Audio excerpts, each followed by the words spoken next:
(2월 5일) 수요일 아침 글로벌 비트로 이어가도록 하겠습니다. 뉴욕 증시가 전날의 충격을 딛고 오늘은 반등에 성공을 했습니다. 시장은 트럼프가 시작한 관세 전쟁, 최악의 시나리오는 일단 피했다라는 안도감을 반영하고 있는 상황이죠. 그런 가운데 종목별로 봤을 때에는 팔란티어가 20% 넘게 급등을 하면서 또 실적 장세가 펼쳐지고 있기도 한데 오늘 종목별로 참 다양한 이슈들이 전해졌죠. 네, 정말 여러 가지 기업들이 실적을 쏟아내면서 주가의 흐름을 만들기도 했고 아무래도 간밤에는 트럼프와 시진핑이 통화를 할 것인가, 언제 어떻게 협상을 이뤄가게 될 것인가 해당 이슈에 이목이 집중된 상황이었습니다. 그뿐만 아니라 우선 이번 주 첫 번째 졸트 보고서가 공개가 되어서 고용시장의 상황까지 확인할 수 있었는데요. 어떠한 내용이 있었는지 자세히 살펴보도록 하겠습니다. 그 전에 글로벌 비트의 본격적인 시작, 체린 앵커와 함께 간밤 미국 증시 마감 상황부터 살펴보시죠. 네, 3대 지수 전날의 하락을 뒤로하고 오늘은 일제히 상승으로 거래를 마치고 있습니다. 어제는 관세 부과 이슈에 크게 흔들렸다면 오늘은 관세 유예 뉴스에 따라서 안도감을 반영하고 있습니다. 물론 이 중국과의 상황은 여전히 불안하다라는 리스크가 남아있죠. 미중 간 펜타닐 협상이 결렬되면서 오늘 0시를 기준으로 10%의 추가 대중관세가 발효가 됐고요. 중국도 이에 질세라 미국산 석탄 그리고 액화 천연가스에 대해서는 15%, 석유라든지 농업 장비 그리고 일부 자동차에 대해서는 10%의 보복 관세를 예고한 상황입니다. 다만 트럼프 대통령이 시진핑 국가주석과 조만간 통화를 할 것으로 예상되고 있기 때문에 멕시코랑 캐나다와 마찬가지로 협상이 잘 진행될 여지도 좀 살아있지 않겠는가, 시장에서는 이렇게 좀 믿고 싶어 하는 것 같습니다. 그 기대감이 살아있고요. 이 무역 전쟁에 대한 리스크가 다소 해소가 되면서 달러 지수가 0.9% 내림세를 그렸습니다. 108달러 선을 밑돈 채 현재 움직이고 있는 상황. 그런가 하면 오늘 발표된 경제 지표, 이 졸지 보고서를 통해서는 노동시장에 대한 약화 신호가 감지됐습니다. 12월 구인 건수가 760만 건으로 발표됐는데요. 예상치였던 800만 건도 밑돌았고 뿐만 아니라 지난 9월 이후 3개월 내 최저 수준이기도 했습니다. 지난 FOMC 회의 때 기자회견에서 파월 의장은 우리가 금리를 내리기 위해서는 두 가지 전제 조건을 얘기를 했죠. 첫 번째로 인플레이션이 확실히 잡혀야 되고 두 번째로 이 노동시장의 냉각 신호가 보여야 된다. 오늘 발표된 이 수치를 통해서 노동시장 약화에 대한 시그널이 좀 감지가 됐습니다. 금리 인하 기대감을 살리는 재료였고요. 이에 따라서 해당 보고서가 발표된 직후에 2년물 금리가 5bp가량 낙폭을 확대를 했습니다. 현재 구간에서도 5.3bp 내린 4.2% 선을 지나가고 있고요. 2년물 금리가 낙폭을 확대하자 시장의 상승폭은 확대되는 움직임이 포착되기도 했습니다.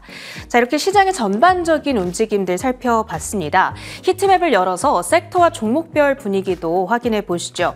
오늘 장에서 M7 종목들이 일제히 상승을 했습니다. 특히 엔비디아가 최근 딥시크에 따른 변동을 뒤로하고 오늘 1%대 반등에 나섰는데요. 장중 대비해서 상승분을 많이 반납한 점은 조금 아쉽습니다만 엔비디아의 투심을 이렇게 살리고 있는 또 한 가지의 요소로는 팔란티어가 자리를 하고 있습니다. 팔란티어의 전일 나온 강력한 실적 그리고 가이던스, 그 덕분에 주가는 24%의 폭등으로 진행이 됐습니다. 장중 사상 최고가를 경신을 했고요. 그리고 오늘 자동차 빅3 업체들의 주가도 올랐습니다. 관세 유예 소식이 전해지자 멕시코에 생산시설을 많이 두고 있는 GM, 포드, 스텔란티스 올랐고요. 테슬라 역시도 2.5%의 강세로 진행이 됐습니다. 그리고 알파벳은 실적 발표를 앞두고 장중에 그 실적에 대한 기대감에 힘입어 2.9%의 급등으로 진행이 됐습니다. 사상 최고가를 경신을 했고요. 지금 잠시 후에 이제 실적 발표가 전해질 것으로 예상되고 있습니다. 아직 실적이 나오지 않았는데 이 전해지는 대로 저희가 정리를 해드리도록 하겠습니다. 자, 오늘 전반적으로 이 기술주들에 대한 투심을 끌어올렸던 것은 역시 팔란티어였습니다. 어제 팔란티어가 실적을 내놓은 이후에 월가의 여러 IB들은 팔란티어의 목표 주가를 상향 조정하기도 했는데요. 그 내역을 쭉 뽑아왔습니다. 일단 뱅크 오브 아메리카에서는 목표가를 기존의 $90에서 $125, 투자 의견은 매수 의견을 주고 있고요. 이 다른 상품 유통업체들에 비해서 팔란티어는 AI 부가가치 기업이다. 더 많은 시장 가치를 부여받을 것이다. 이렇게 평가를 합니다. UBS 측에서는 중립 의견을 내기는 하지만 목표가는 $80에서 $105로 상향 조정을 했습니다. 팔란티어가 가지고 있는 가격 구조가 딥시크에 따른 AI 가격 하락으로부터 주가를 보호해 줄 거다 얘기를 하고요. 모건 스탠리의 경우에는 그동안 비중 축소, 그러니까 매도 의견을 유지해 오다가 이번 실적을 확인하고서는 동일 비중, 이 뉴트럴 의견으로 상향 조정했다는 점에서 우리가 주목해 볼 만합니다. 성장이 30% 이하로 둔화될 거라는 이전에 우리의 전망이 틀렸다 인정을 하면서도 이미 높아진 주가 평가가 여전히 중요한 우려사항으로 자리하고 있다고 평가하고요. 목표가는 기존의 $60에서 $95로 상향 조정을 했습니다. 간밤 종가에 비해서는 여전히 낮은 수준이라는 점 참고를 해주셔야겠고요. 그리고 조금 부정적인 목소리를 내고 있는 펌으로는 여전히 제프리스가 자리를 하고 있죠. 높은 주가 부담, 향후 28% 정도의 하락이 예상된다. 시장 수익 미달 의견을 주고 있다는 점까지 체크가 가능합니다. 자, 지금 알파벳의 실적 결과가 발표됐습니다. 964억 7천만 달러의 매출액에 2.15달러의 EPS를 기록을 했습니다.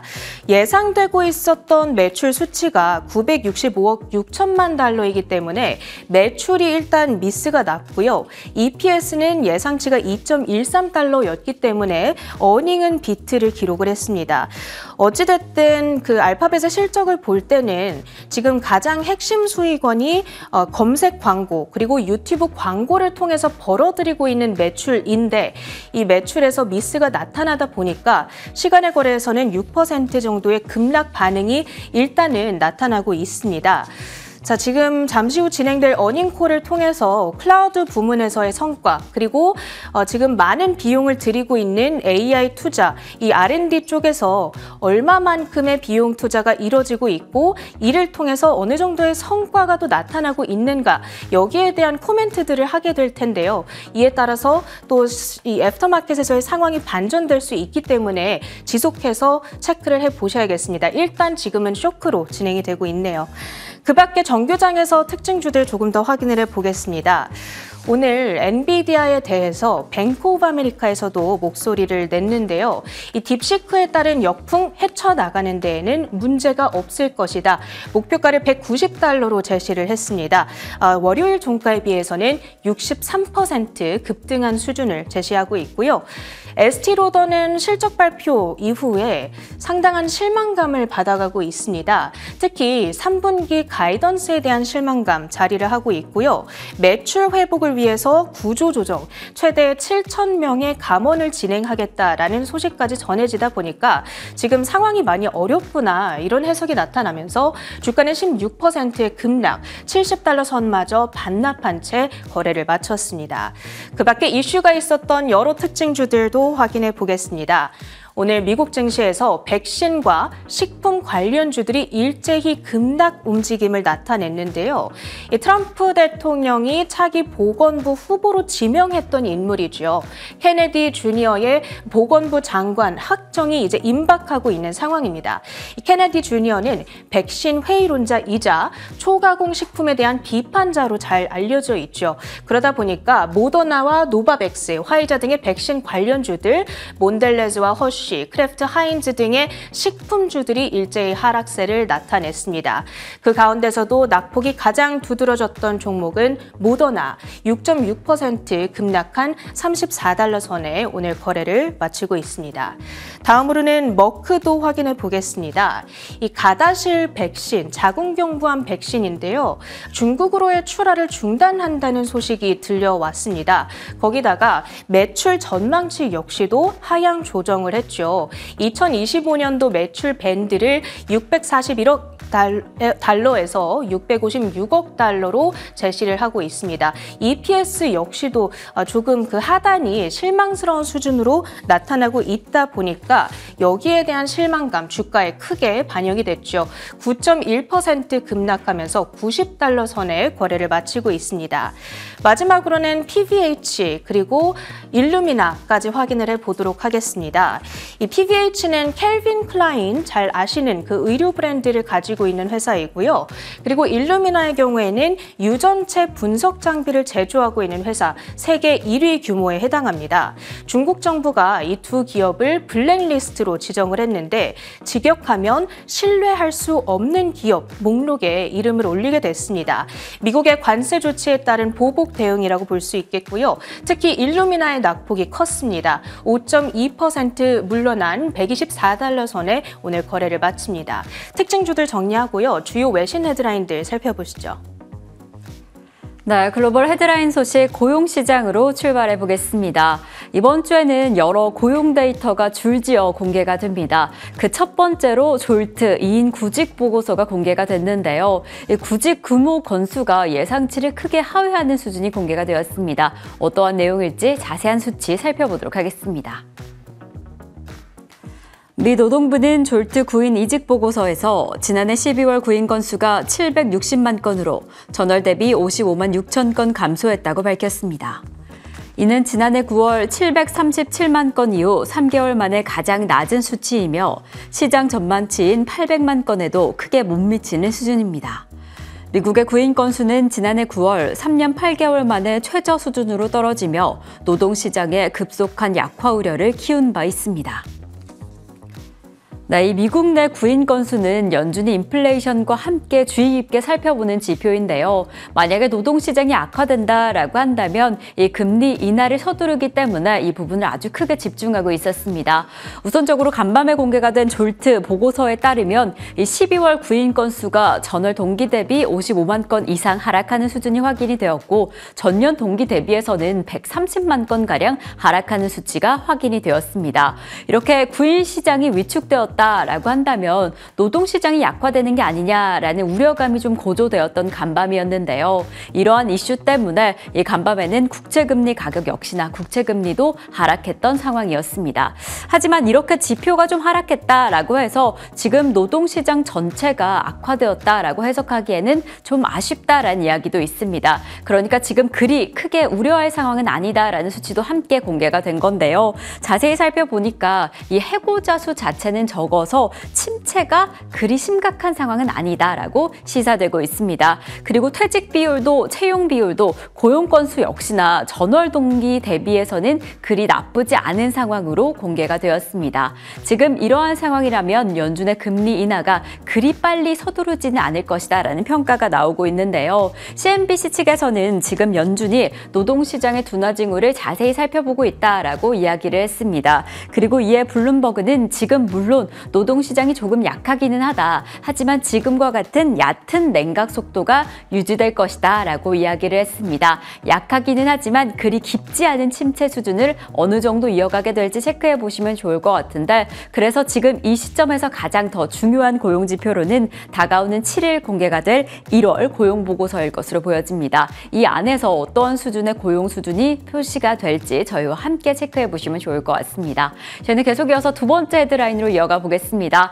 아무래도 간밤에도 미중 간의 무역 갈등 어떻게 이뤄지게 될 것인가, 무엇보다 트럼프와 시진핑이 통화 내용을 이어가게 될 것인가에 촉각을 곤두세운 상황이었는데요. 우선적으로 지금 만약에 중국을 향한 이 관세가 10%가량 적용된다라고 하는 가정에서 중국이 더 강력한 보복 관세를 내놓았습니다. 어떠한 내용일지 자세히 살펴보도록 하겠습니다. 중국 국가시장감독관리총국은 구글에 대한 반독점 조사를 개시했다고 발표했습니다. 이번 조사는 구글 안드로이드 운영체제의 시장 지배력과 해당 소프트웨어를 사용하는 오포, 샤오미 등 중국 스마트폰 제조업체에 미친 영향에 집중할 것으로 예상됩니다. 또한 중국 규제 당국이 인텔에 대해서도 새로운 조사 착수를 검토하고 있다고 전했으나 해당 조사 개시 여부는 미중 관계 흐름에 따라 달라질 것으로 보여집니다. 네, 아무래도 이번 무역 갈등의 중심은 미국과 중국 간의 갈등이 아닐까 싶습니다. 우선적으로 멕시코와 캐나다에 대해서는 유예하겠다라고 밝혔지만 만약 중국에 대해서 강행하게 된다라고 한다면 이슈가 지속될 것으로 보여지는데요. 그래서인지 중국은 반발 조치로 이렇게 구글을 향해서 반독점 조사하겠다, 인텔에 대해서도 조사할 수도 있다라고 이야기를 했고요. 이런 세부적인 보복 조치를 내놓은 상황입니다. 하지만 이를 두고 월가에서는 반응이 그리 좋지는 않습니다. 만약에 중국이 이렇게 반발 조치로 반독점 조사를 무기로 쓰고 있다라는 점은 앞으로 논란을 더 불러일으킬 수 있다라고 이야기를 했고요. 이를 두고 JP모건 측에서도 미중 간의 관세 정책 완화될 기미가 보이지 않는다라고 하면서 앞으로 더 악화될 가능성이 있어서 이로 인한 불확실성에 조금 더 주의해야 한다라고 이야기를 더하기도 했습니다. 우선적으로 지금 월드스트리트 저널에서는 통화 일정이 무산될 수도 있다라는 이야기를 더한 상황인데 만약에 정말 지금 밝혀진 대로 5일에 양국 간의 통화가 이루어진다, 그렇게 해서 이 협상이 이루어진다라고 한다면 지금 팽팽한 긴장 관계가 좀 느슨해질 수 있을지는 체크해봐야 될 것 같습니다. 추후 전해지는 대로 저희는 계속 전해드리도록 하겠습니다. 저희는 계속 이어서 세 번째 소식 전해드리겠습니다. 저희가 지난 12월에 제너럴모터스가 로보택시 사업을 철수한다라는 소식을 전해드렸는데요. 간밤에는 정말 본격적인 정리 수순에 들어간 것으로 보여집니다. 인원 감축 50% 결정을 내렸는데 어떠한 내용일지 자세히 살펴보도록 하겠습니다. 제너럴모터스가 자율주행 로보택시 사업부인 크루즈에 대한 자금 지원을 중단하겠다라고 선언한 지 2달 만에 남은 직원 중 50%를 해고하겠다고 밝혔습니다. 제너럴모터스는 로보택시에서 개인용 자율주행차로 방향을 전환 크루즈를 완전 자회사로 편입 완료했다고 밝혔습니다. 그리고 이제는 개인용 자율주행 개발 차량에 집중할 계획이라고 전했습니다. 이렇게 100억 달러 이상 쏟아부었던 크루즈에 이제 정말 본격적으로 사업을 철회하겠다라는 의지로 보여집니다. 오늘 인력을 50%가량 절감하는 다소 어려운 결정을 내렸고 크루즈 잔여 지분을 모두 매입했다. 그러니까 완전 자회사로의 편입을 마무리했다라는 소식을 전한 거죠. 이제는 이렇게 기존에 투자하던 비용에서 이제 새로운 전략을 추진할 것으로 보여지는데요. 우선적으로는 개인 구독 판매에 적극적으로 확장할 것으로 보여집니다. 그러니까 기존에 100억 달러가량 투자했던 비용을 만회하기 위해서 슈퍼 크루즈에 집중할 것으로 보여지는데요. 이제 연간 매출 20억 달러 목표 달성을 해서 조금 주춤했던 사업부에 만회를 할 수 있을지 집중해 보시면 좋을 것 같고요. 그리고 이 시점에서는 제너럴모터스의 계획뿐만 아니라 이 로보택시의 방향이 어떻게 될지 글로벌 시장 내에서도 좀 확인해 보시는 거 좋을 것 같습니다. 제너럴모터스에서는 어느 정도 손을 들고 멈췄지만 테슬라에서는 계획대로 하반기에 로보택시를 시작할 수 있을지 지금 테슬라의 로보택시에 대해서는 기대감이 상당합니다. 일각에서는 핵심 자동차 산업보다 더 큰 수익 상승의 가능성이 있다라고 전한 바가 있어서 제너럴모터스 대신 이제 그 힙을 테슬라는 얼마나 가져가게 될지 저희와 함께 체크해 보시면 좋을 것 같습니다.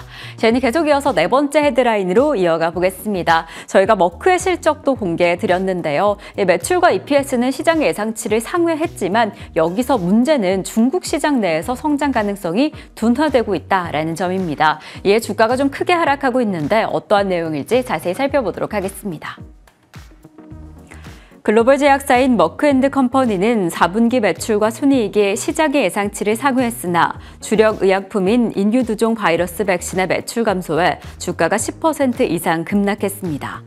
또한 자사의 암 예방 백신인 가다실의 중국 공급을 중단하겠다라고 결정하며 중국 시장 내 수요 감소 문제를 해결하지 못한 것으로 밝혀졌습니다. 이와 더불어 키트루도의 특허 만료로 그 이후 매출 감소를 보완할 전략이 확실하지 않다라는 점도 불안 요소로 작용하고 있습니다. 네, 아무래도 중국 시장, 제약 시장 내에서도 여전히 장기적인 성장성이 강력한 상황 속에서 머크는 중국 시장 내에 가능성이 좀 줄어든 것으로 보여집니다. 특히나 이렇게 가다실에 중국 공급을 중단하겠다라는 소식은 추후에 미래의 판매 동력을 어디서 가져가야 할까라는 점에 물음표를 찍은 것과 다름이 없는데요. 아무래도 이 시점에서 단순히 중국 시장의 위축뿐만 아니라 중국 시장을 잘 관리하지 못했다라는 경영진에 대한 신뢰 문제로 대두되고 있습니다. 같습니다. 지금 이러한 시점에서 단순히 한 기업이 이러한 문제를 어떻게 해결해야 될지도 집중해 보시면 좋을 것 같고, 지금 미국과 중국 관세 영향은 크지 않을 것이다 라는 판결이 나온 것에 의해서 이 바이오 문제는 중국과의 미국 그리고 이 무역 갈등에서는 어떻게 그 문제를 해결하게 될지도 체크해 보시면 좋을 것 같습니다. 그리고 머크가 단순히 이 가다시라 판매를 중국 내에서 재개할 수 있을지, 그리고 키트루다가 특허 만료된 그 이후에 그렇다면 제2 성장 동력으로 비만 치료제가 자리 잡을 수 있을지도 체크해 보시면 좋을 것 같은데요.